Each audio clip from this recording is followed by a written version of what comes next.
Déménagez en toute sérénité avec AGS, spécialiste du déménagement en Outre-mer. Numéro 1 dans les dom-toms, AGS offre des services de qualité. AGS expédie tous vos colis, conteneurs personnalisés ou partagés à des prix compétitifs et prend en charge le transport de votre véhicule depuis sa propre plateforme jusqu'à sa destination. AGS s'occupe de toute la documentation douanière. AGS, le meilleur conseil et le meilleur prix. Demandez votre devis gratuit sur notre site ags-déménagement.com. ags-déménagement.com.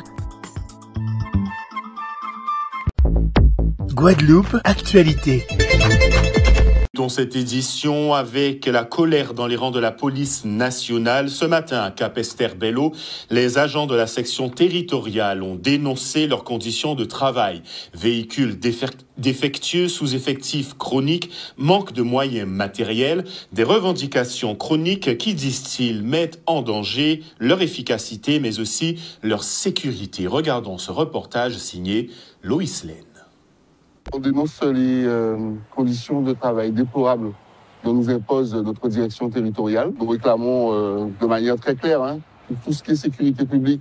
Donc je parle de police secours, maintien d'ordre, 80 fonctionnaires, une cinquantaine de fonctionnaires pour la police judiciaire, parce qu'il faut savoir que les collègues roulent sur les dossiers. Nous avons plus de 22 000 plaintes qui ne sont pas traitées. Donc ça veut dire que ce sont des victimes qui ne seront pas dédommagés. Comme je disais, la situation elle est quand même assez dramatique. À partir d'aujourd'hui, nous appelons tous les personnels de la police nationale à se mobiliser derrière nous pour pouvoir faire entendre notre voix et nous ne lâcherons rien tant qu'on ne nous donnera pas des réponses concrètes face à nos demandes, face à nos doléances et nos revendications. Ça fait plus de 4 ans qu'on roule avec des véhicules qui sont vétustes, qui sont réformés et le renouvellement est prévu, mais jusque-là, on n'a pas été doté de ces véhicules. Il nous faut des effectifs pour travailler, pour pouvoir procéder à plus de contrôles, parce que, comme je le dis tout à l'heure, cette recrudescence de trafic d'armes et de stupéfiants, il faut gêner ces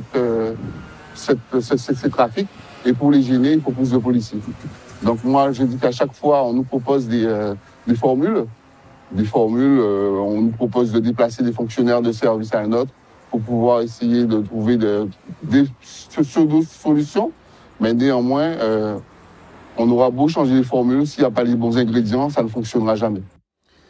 Et toujours sur le plan des revendications, depuis 3 années consécutives, des manquements au versement des salaires, c'est ce que dénoncent aujourd'hui les AESH, les accompagnants d'élèves en situation de handicap du premier et du second degré. Ce matin, ils étaient devant le siège du rectorat, soutenus par le syndicat SUNSA, un personnel déjà précaire, essentiel pourtant pour les enfants les plus vulnérables. Ils exigent réparation et des engagements clairs, comme nous le précise Maxime Morel.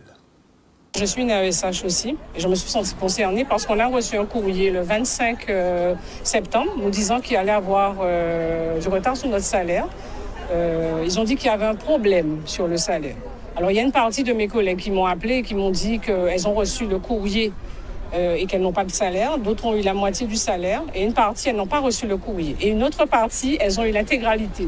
Alors c'est vraiment une problématique puisque apparemment c'est pas la première fois que ça arrive et c'est inadmissible. C'est une situation de récurrence, il faut déjà le savoir. C'est 3 années consécutives que ça se produit toujours durant la même période et cela peut se reproduire au mois de novembre à nouveau. Il faut savoir que la majorité des AESH ont des emplois à temps partiel, dont 21 heures, certains 24 heures. Certains sont à temps plein, 31 heures, et naturellement, quand vous ne percevez pas la paye en bonne et due forme, ça vous met dans une situation extrêmement difficile au niveau des banques, au niveau du quotidien, puisqu'on est quand même conscient qu'il y a une inflation en Guadeloupe aujourd'hui.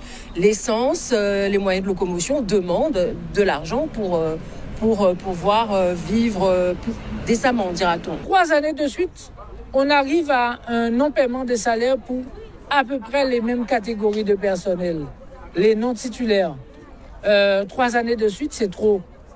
On ne peut pas, à chaque fois, faire peser sur des collègues qui sont au travail, de ne pas leur payer leur salaire du mois de septembre. Ils ont été en activité. Ils ont dû payer de l'essence pour leur voiture. Ils ont dû payer leur voiture. Ils ont dû payer leur déplacement. Ils ont dû payer leur repas le midi. Et maintenant, on leur dit, pour un salaire qui va de 1 200 à pour les plus hauts à 1 700 €, vous ne serez pas payé. C'est indigne. C'est indigne. Et nous rappelons que si nous n'obtenons pas de réponse, la mobilisation va s'amplifier jusqu'au 2 octobre avec une mobilisation des AESH à ce niveau-là. Et sauver une vie grâce à un geste, c'est le message porté par l'équipe médicale du CHU. ADER, les responsables des prélèvements d'organes et des tissus, sont allés à la rencontre de la population. Objectif, répondre aux questions, lever les tabous et rappeler qu'un don, c'est une vie prolongée ainsi qu'un espoir retrouvé. Regardons. Le don d'organes, c'est une façon de pouvoir venir en aide à des personnes dont la seule chance de pouvoir guérir, donc qui sont atteintes d'affections terminales et dont la seule chance c'est de recourir à la greffe d'organes. Ces greffes peuvent avoir lieu, ont lieu la plupart du temps à partir de donneurs décédés en mort cérébrale. La loi, elle est claire. À partir du moment où nous sommes pas, nous n'avons pas fait part de notre opposition au prélèvement à but thérapeutique, nous sommes présumés consentants. Et bien sûr, la coordination hospitalière, nous avons obligation de consulter le registre national des refus. Nous avons eu des témoignages poignants, notamment d'une maman qui a su répondre aux besoins de son fils et qui a fait don de son rein. Et c'est vrai qu'il faut qu'on puisse démystifier le fait de faire un don d'organes. Nous avons voulu que la population sache réellement, avec des vraies informations, en quoi cela consiste. Et donc, moi, je prends toujours, je dis, j'ai vu l'exemple d'une mère et d'un père en métropole, ça s'est passé, qui ont perdu leur fils de 25 ans. Et la mère disait, mais ça y est, il est décédé. Et finalement, ils ont fait don, ils ont fait don de leur enfant pour sauver d'autres personnes. Et ils ont appris que ce don avait permis à 13 personnes d'avoir la vie à nouveau, d'espérer à nouveau. Alors, dans ma situation personnelle, c'est le cœur d'une mère qui a parlé, parce que mon fils étant atteint d'une maladie génétique rare depuis l'enfance, ses fonctions rénales se sont progressivement donc dégradées et il était en stade terminal. Donc, pour moi, il s'agissait de parer à l'urgence et c'est la raison pour laquelle, justement, donc je n'ai pas hésité à donner mon rein. Voilà pour cet excellent reportage signé Loïs Laine. Donner des organes sauve des vies. Parlons maintenant de sécurité routière, justement, et également de vies sauvées avec l'association Adava qui a choisi une action très concrète. 40 sièges auto distribués au CHU, au pôle parents-enfants, des équipements indispensables pour protéger les tout-petits. Un rappel fort sur la prévention routière qui commence d'abord par le premier trajet. Regardons ce reportage signé Charlie Dagonia. C'était une nécessité puisque malheureusement on a beaucoup de victimes de la route et beaucoup d'enfants qui sont également impliqués. Même s'il n'y a pas beaucoup de décédés, il y a des enfants qui ont été hospitalisés suite à des accidents de la route graves. Pourquoi? Parce que simplement ils n'étaient pas attachés, ils ont été éjectés dans le véhicule, donc soit à l'intérieur du véhicule ou à l'extérieur du véhicule. Étant sapeur-pompier, pour moi c'est un devoir d'essayer de sensibiliser pour éviter ce type de phénomène sur nos réseaux routiers. Donc aujourd'hui on a mis en place une action au niveau des maternités pour offrir des sièges auto. Premièrement, pour sensibiliser la population guadeloupéenne. Deuxièmement, pour montrer comment choisir et installer un siège auto. Et également pour aider les mamans qui sont dans le besoin et qui ne peuvent pas non plus acheter forcément de siège auto parce que c'est un coût.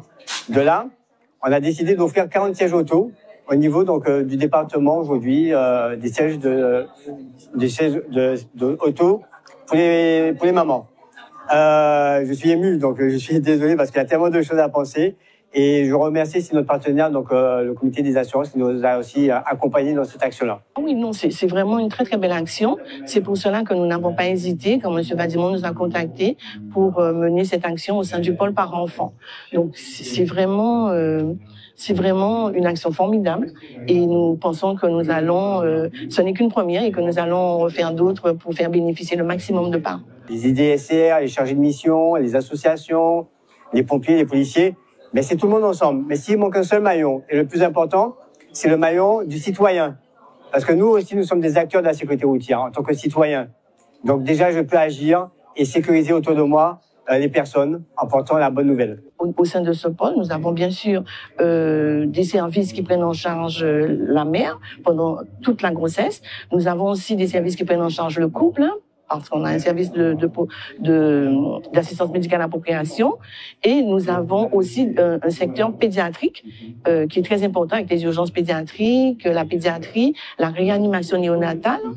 Voilà, donc c'est vraiment, nous sommes vraiment un service, un pôle référent, en tout cas pour tout ce qui concerne la mère et l'enfant en Guadeloupe. Je me sens plus équipée et avec les bonnes informations pour installer mon bébé et rouler et me déplacer avec lui.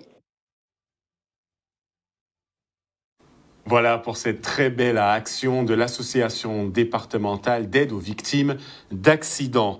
Passons maintenant à des infos, des actualités un peu plus joyeuses, notamment avec ce dispositif, Déclic pour allier performance sportive et insertion professionnelle. C'est l'ambition de ce dispositif soutenu par le Crédit Agricole. Il propose un accompagnement par le sport avec un parrain prestigieux, l'escrimeur guadeloupéen Yannick Borel, un champion du monde, un modèle de réussite pour la jeunesse et l'insertion par le sport. Regardons ce reportage signé Maxime Morel.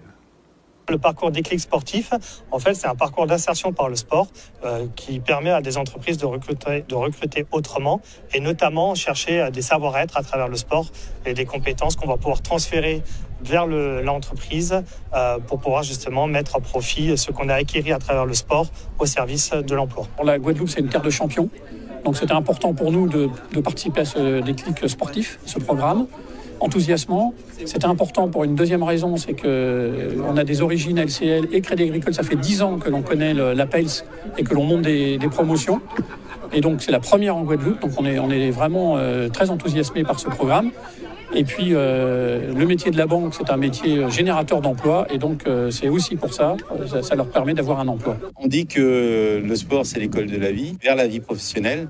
Et donc le respect des règles, l'engagement, le jeu du collectif, ce sont des valeurs que l'on retrouve dans le monde du travail et que l'on recherche évidemment au sein de nos collaborateurs. Ces valeurs vont être essentielles à leur réussite et dans leur vie de tous les jours également, mais dans le milieu professionnel évidemment. Donc de vraiment les mettre en avant et de les utiliser, voilà, de faire un transfert du sport vers le professionnel. Forcément, avec une première promotion, les objectifs sont très hauts. On veut un 100% de réussite. Là, actuellement, c'est une promotion de 10 candidats, donc tous sportifs de différents univers. Hein, et on souhaite tous qu'ils obtiennent chacun un CDI à la clé. J'attends de ce déclic déjà que je prenne des compétences, des compétences que ce soit professionnelles, théoriques. Et ce déclic me permettra de faire mon sport avec mon club et de travailler. Donc j'attends la fin, si possible, un contrat en CDI. Pour moi, c'est une grande opportunité de pouvoir intégrer un CDI grâce au sport que je pratique et mettre en valeur mes valeurs justement qui ont été inculquées par le sport au sein de mon métier. Pendant 1 an, il va falloir qu'ils montent en compétences et qu'ils fassent preuve de ténacité et tout ce qui va avec, tout ce qu'ils ont à travers le sport pour que demain, ils obtiennent ce CDI. Donc, objectif 100%. Et poursuivons avec ce moment festif à Morne-à-l'Eau. Le village des associations a rencontré un franc succès. La population a répondu en nombre, un moment de découverte, d'échange et parfois d'engagement. Une véritable vitrine pour le dynamisme local et une belle preuve de vitalité associative, comme nous le démontre Michel Depape.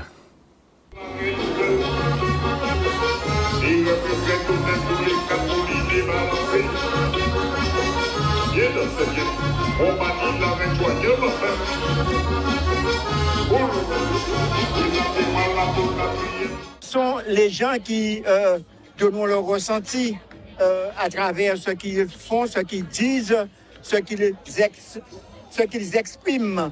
Mais moi, je suis à l'intérieur de tout ça et je suis plutôt satisfait de ce qui se passe aujourd'hui. Et puis, on voit du monde, on parle, on échange, les gens sont contents. Il y a là du basket, il y a du sport, des disciplines sportives. De l'autre côté, il y a de la danse. Quelque part, il y a de la lecture. Enfin, c'est tout un ensemble. Et puis, je crois qu'il faut de tout cela pour faire un monde, pour créer un climat d'échange, un climat de convivialité, de familiarité. On a tant besoin de ça. Nous savons que les associations, c'est ce qui fait le lien entre la population et la ville. C'est ce qui fait la vie dans la commune. Donc nous sommes très contents qu'il y ait autant d'associations. C'est bien sûr, il y a l'école, mais les associations, il faut qu'on se distrait, il faut qu'on fasse du sport. Donc on se rend compte que la ville de Morne-à-l'Eau a tout un panel d'activités à proposer à sa population.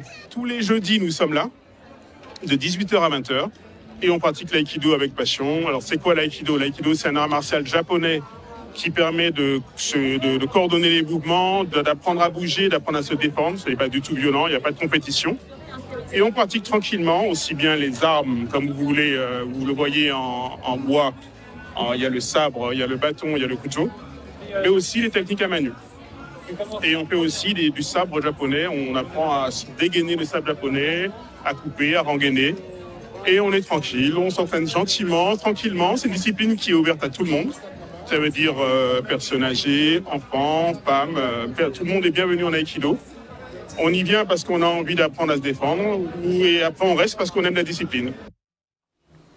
Restons dans les disciplines sportives. Si je vous dis 5 manches, des centaines de participants et une ambiance conviviale, le challenge des 5 km du conseil départemental a tenu toutes ses promesses. Rendez-vous devenu incontournable où performance et plaisir de courir se rejoignent. Regardons ce reportage signé Michel Depape. Comme vous le savez, le département souhaite en tout cas mettre en valeur les différentes disciplines sportives. Et lorsqu'on a rencontré la présidente de la Ligue d'athlétisme, elle nous a proposé de mettre en place ce challenge afin de valoriser les coureurs de course à pied. Et comme vous le voyez aujourd'hui, c'est une très très belle manifestation qui se déroule justement devant les locaux du conseil départemental. Départ devant, arrivée devant, c'est justement pour valoriser notre participation et mettre en avant les sportifs guadeloupéens. Alors au travers de cette course, c'est du tout public. Il y a des personnes en situation de handicap, des personnes qui sont là juste pour le bien-être et la santé, notamment des collègues du conseil départemental.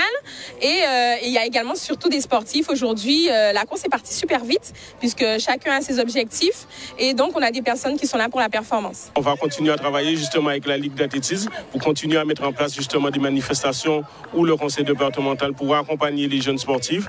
Et aujourd'hui, ce but, c'est justement de mettre en avant le winning, qui est la course sous pied, qui est peu visible à la télé, et ça fait partie aussi de notre rôle de valoriser tous les sportifs. Concernant l'avenir, nous allons discuter avec la présidente, faire un premier bilan de cette première manifestation, et par la suite nous verrons comment nous mettrons d'autres manifestations en place. Les objectifs, c'était déjà me qualifier aussi pour les forces parce qu'on est venu pour ça. Moi et mon club, Évasion Sport Passion. Donc ça, on peut dire que ça c'est bouclé. Aussi gagner la course éventuellement, ce qui a été fait.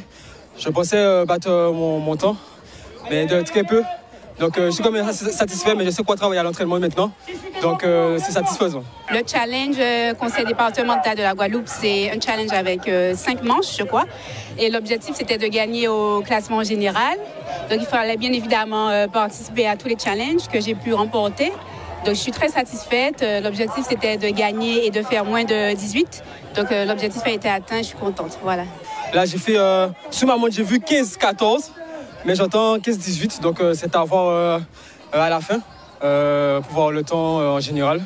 Et après, qu'importe, je me suis qualifié pour représenter mon club et la Guadeloupe. Outremernews.fr, le site de l'actualité Outre-mer, 24 heures sur 24 et 7 jours sur 7. Retrouvez la chaîne Outremer News sur YouTube.